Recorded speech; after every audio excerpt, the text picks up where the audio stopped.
The prevailing wage is another important pillar of the H-1B visa. What does this mean?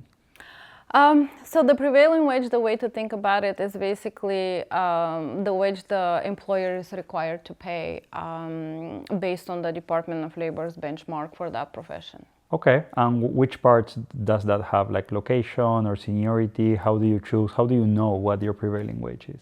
Right. So when an employer is sponsoring an H-1B employee, we would request to see their location where they're going to be working. We also request to see the job title and the job duties. Then we take that into consideration, and then we go to the Department of Labor and try to match that with the specific tasks for that that job, and make sure that we all align with the Department of Labor on that.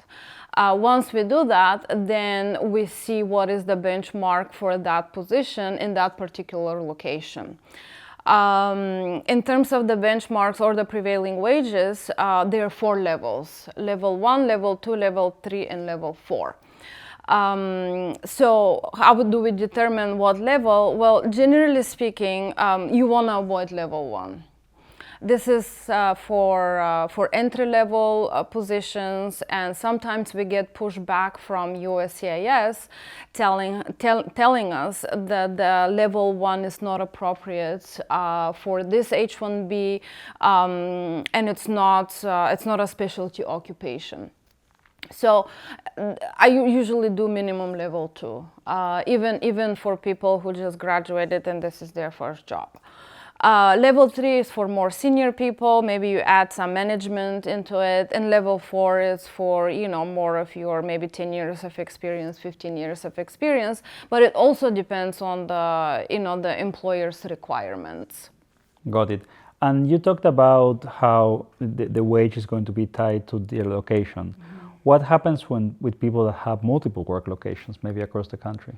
Yeah, so if you have and you can have multiple work locations, you can have 3, you can have 4, that needs to be captured when we file the LCA with the Department of Labor.